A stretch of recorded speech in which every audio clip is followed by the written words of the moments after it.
Hello and welcome to our March 2024 San Luis Obispo County Market Update.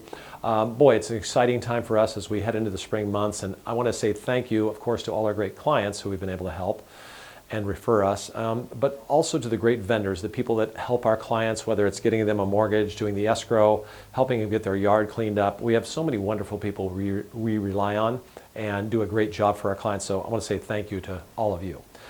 So covering three things today. Number one, what's happening in the marketplace.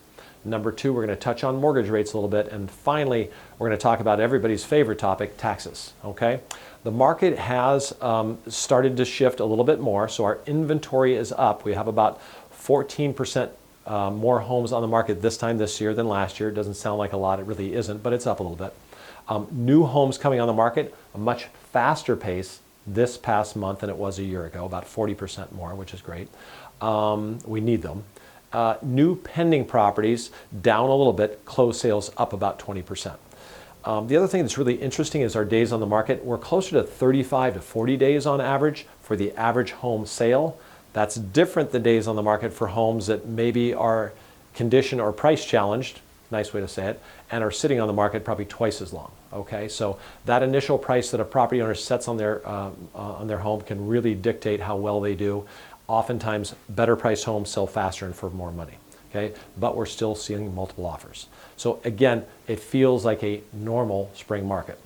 Let's talk about interest rates. They've bumped up a little bit. Okay, day to day things change, but we're hovering closer to 7% than we were lower in the sixes here not too long ago. So we've seen an increase in those mortgage rates. If you listen to the news or following the financial talking heads, a lot of that has to do with what the Fed said, what's happening with the bond market and what's happening with inflation. But a lot of people are expecting a number of rate cuts starting this time this year, and it looks like we may not have as many, and they may start later than anticipated. Again, that affects our real estate market. Lastly, a little bit more in-depth topic. I bring this up because we have a lot of families reaching out to us that have family members that are passing away. So we're having children of elderly adults, and they're wondering what to do with their property. One of the things that comes up is property taxes.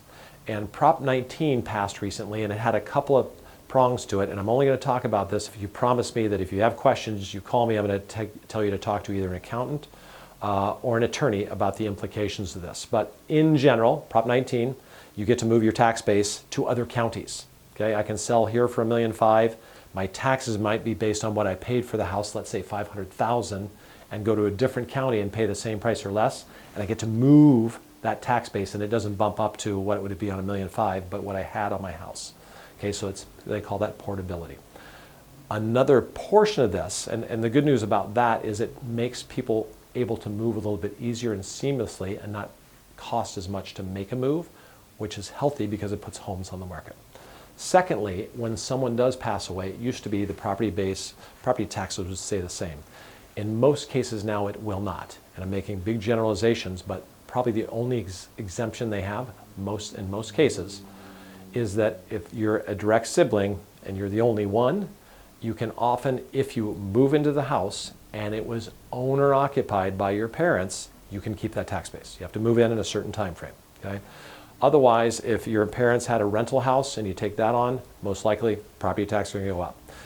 If you're not going to move into it, you're going to rent it out, property tax is going to go up. So my point is, if you're in that situation, like we're finding so many people who contact us in that situation, you want to look at all those factors, taxes, what happens, property taxes, when you're just considering whether should I sell mom and dad's house, should I rent it out, should we keep it and visit here and stay once in a while. Okay?